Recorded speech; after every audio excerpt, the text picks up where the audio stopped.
20 जून दैनंदिन ज्ञानेश्वरी अध्याय 13वा प्रकृती पुरुष विवेक योग ओवी क्रमांक 991 पासून पुढे. अलंकापुरी पुण्यभूमी पवित्रम तेथे नांदतो ज्ञानराजा सुपात्र तया आठविता महापुण्यराशी. नमस्कार माझा सद्गुरू श्री ज्ञानेश्वरांसी. हे भ्रमाचे महाद्वीप, हे व्याप्तीचे रूप, विकार उमप इया केले. हे कामाची मांडवी, हे मोहवनींची माधवी, ये प्रसिद्धीची दैवी माया हे नाम. हे वाङ्मयाची वाडी, हे साकारपणाची जोडी, प्रपंचाची धाडी अभंग हे. कळा येथुनी जालिया, विद्या येच्या केलिया, इच्छा ज्ञान क्रिया वियाली हे. हे नादाची टाकसाळ, हे चमत्काराचे वेळावळ, किंबहुना सकळ खेळू येचा. जे उत्पत्ती प्रलय होत, ते येचे सायंप्रात, हे असो अद्भुत मोहन हे. हे अद्वयाचे दुसरे, हे निसंगाचे सोयरे, हे निराळेसी घरे नांदत असे. येते ए तुलावरी, सौभाग्य व्याप्तीची थोरी, म्हणून तया आवरी अनावराते.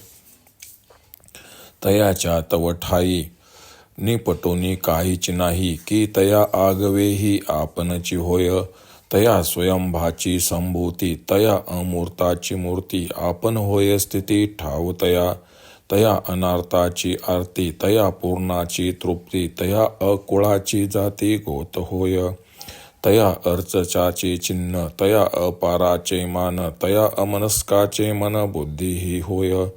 तया निराकाराचा आकारू, तया निर्व्यापाराचा व्यापारू, निरहंकाराचा अहंकारू होऊन ठाके. तया अनामाचे नाम, तया अजाचे जन्म, पण होय कर्म क्रिया तया. तया निर्गुणाचे गुण, तया आचरणाचे चरण, तया अश्रवणचे श्रवण, अचक्षुंचे चक्षु, तया भावातीताचे भाव, तया निर्वयाचे अवयव, किंबहुना होय सर्व पुरुषांचे हे. ऐसेनी या प्रकृती आपुलिया सर्व व्याप्ती, तया अविकारा ते विकृती माझी जे. तेत पुरुषत्व जे असे, ते ये प्रकृती दशे. चंद्रमा अवसे पडिला जैसा, विदळ बहु चोखा, मी नलिया वाला एका, कसू होय पांचका जया परी. का साधू ते गोंधळी, संचरो निसुये मैळी, नाना सुदिनाचे आभाळे दुर्दिनी कीजे. की पय पक्षूच्या पोटी, का वन्नी जैसा काष्टी, गुंडूनी घेतला पटी रत्नदीपू. राजा पराधीनू झाला, की सिंहू रोगे रुंदला, तैसा पुरुष प्रकृती आला स्वतेजा मुके. जागता नरू सहसा, निद्रा पाडून जैसा, स्वप्नीची या सोसा वंशुकी जे. तैसे प्रकृती झालेपणे, पुरुषा गुण भोगणे, उदास अंतरू गुणे आतुडे जेवी. तैसे अजानित्या होय, अंगी जन्म मृत्यूचे घाय, वाजती जे लाहे गुणसंगाते. परी ते ऐसे पंडू सुता, तातले लोह पिटिता, जेवी वन्नीसीची घाता बोलती तया. का आंदोळलिया उदक, प्रतिभा होय अनेक, ते नाना तत्वलोक चंद्री जेवी.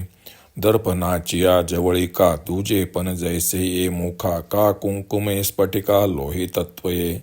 तैसा गुण संगमे, अजन्मा हा जन्मे, पावतू ऐसा गमे एरवी नाही. अधमोत्तमा योनी, यासी ऐसिया मानी, जैसा संन्यासी होय स्वप्नी अंतजादी जाती. म्हणून केवळा पुरुषा, नाही होणे भोगणे देखा, येत गुणसंगोची अशे का लागी मूळ. ही कामरूपी वेलीचा मांडव व मोहरूपी वनातील वसंत ऋतू असून दैवी माया या नावाने प्रसिद्ध आहे, असे श्रीकृष्ण अर्जुनास सांगतात. ही वाङ्मयाचे उच्च शिखर असून हिच्यामुळे सर्व पदार्थ आकार धारण करू शकतात व अखंड प्रपंचाच्या गर्तेत गुंतविणारी तीच आहे. सर्व कलांची व विद्यांची उत्पत्ती तिच्यापासूनच झाली असून इच्छा व ज्ञान यांचीही ती जननी आहे. ही ध्वनींची टाकसाळ असून चमत्काराचे माहेरघर आहे. किंबहुना विश्वातील सर्व व्यापार हिचाच खेळ आहे. विश्वाची उत्पत्ती व प्रलय हे जणू हिचा प्रातःकाल व सायंकाळ होत. हे असो, सर्व जगाची ही अद्भुत मोहिनी आहे. ही म्हणजे अनन्य रूपाने अवतरलेले अद्वैतत्वच होय. हिची असंग वस्तूची सोयरीक आहे व शून्य प्रदेशातील घरात ती नांदत असते. हिच्या सौभाग्याच्या व्याप्तीचा असा थोर महिमा असल्यामुळे ती अमर्याद व अपरिच्छिन्न अशा वस्तूलाही मर्यादा घालू शकते. त्या अभंग अद्वितीय वस्तूच्या ठिकाणी निखालस कसलाही संबंध संभवत नाही, परंतु ही प्रकृती ती वस्तू जणी आपणच आहो अशा थाटाने नांदते. त्या नित्यसिद्धाला जन्म, अमूर्ताला आकार, स्थिती व आधारही प्रकृती आपणच होते.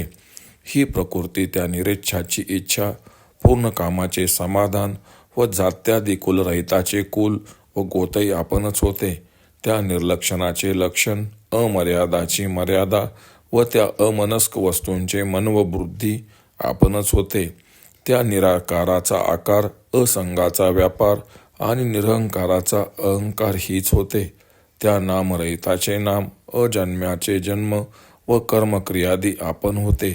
त्या निर्गुण वस्तूचे गुण, त्या चरणहिताचे चरण, अकर्णाचे कर्ण व नेत्रहीनाचे नेत्रही आपणच होते. त्या भावातीताचा भाव, निर्वयाचे अवयव, किंबहुना अशा स्वरूपाच्या त्या पुरुषाची इतकी सर्वांगीण उपकरणे आपणच होते. या रीतीने ही प्रकृती त्या अविकारी पुरुषाला सर्वथा व्यापून तो विकारी आहे असे भासविते. अमावस्येला जसा चंद्राचा पूर्ण असतो त्याप्रमाणे प्रकृती व स्थितीत अशा लक्षण नसलेल्या पुरुषांची स्थिती होते. अत्यंत शुद्ध सोन्याला एक वाला एवढा जरी डाग दिला तरी तेवढ्याने ते सोने जसे कसाला एकदम कमी उतरते. बाजारी लोकांच्या संगतीने साधुत्वाला जसा बट्टा लागतो किंवा आल्हाददायी वातावरण असलेल्या दिवशी जर आकाश ढगाळ झाले तर तोच दिवस जसा उत्साहाचा भंग करतो. जसे गायीच्या पोटातील दूध, लाकडात सुप्त असलेला अग्नी किंवा कापडाने झाकलेला रत्नांचा दिवा किंवा स्वातंत्र्य नष्ट झालेला राजा, रोगाने ग्रस्त असलेला सिंह, हे सर्व जसे असून नसल्यासारखे असतात, त्याप्रमाणे प्रकृतीवश झालेला पुरुष तेजोहीन होतो.